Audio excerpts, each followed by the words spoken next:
The Second Amendment of the United States Constitution reads, "A well-regulated militia being necessary to the security of a free state, the right of the people to keep and bear arms shall not be infringed."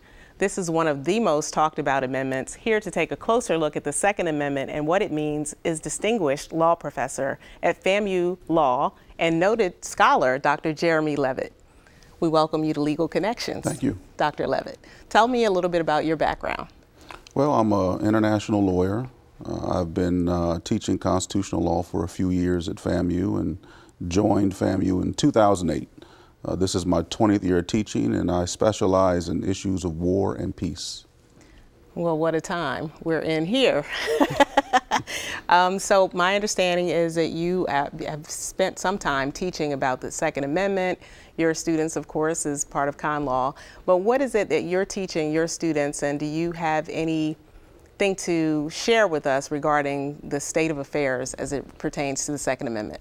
One of the most interesting things about the Second Amendment, it is the one fundamental right that has been discriminated against the most. Think about it. The ACLU doesn't represent the Second Amendment, or hasn't historically. The NAACP has not represented fundamental gun rights. And that's tragic in some ways, because the people in the country that have been denied the greatest access to this fundamental right are African Americans. Can you elaborate on that? So if you look at the liberal democratic agenda, the majority of African Americans at one point were Republican. And then we had a switch in parties. We had the New Deal, the compromise that followed, and many African Americans moved to the Democratic Party. Yes. Since then, they have followed a liberal democratic agenda, which has pushed for gun control and gun regulation, whereas Republicans have taken the opposite view. And the question I ask is, why have African Americans sided wholeheartedly with the democratic agenda on gun rights when they themselves were denied the right to own guns in this country for the first 300 years? That's a great point.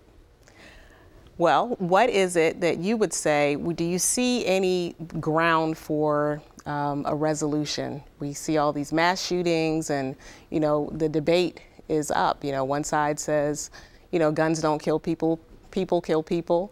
And then you've got the people on the other side. What are your comments? I think it's a false discussion. And my interest in the discussion is, what is the particular African American interest in the conversation, not the binary conversation.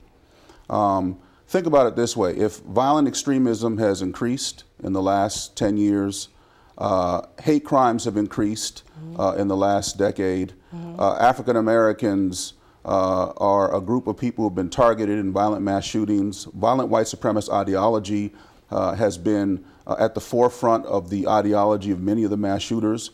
Why would you want to join an agenda to give up your guns when the very people who are committing mass shootings have guns and have AR-style weapons? It just doesn't make sense. So I think we have to be intelligent and think about these issues, think about our communities, think about what the needs in the communities are. Is it gun regulation, or is it gun safety, right?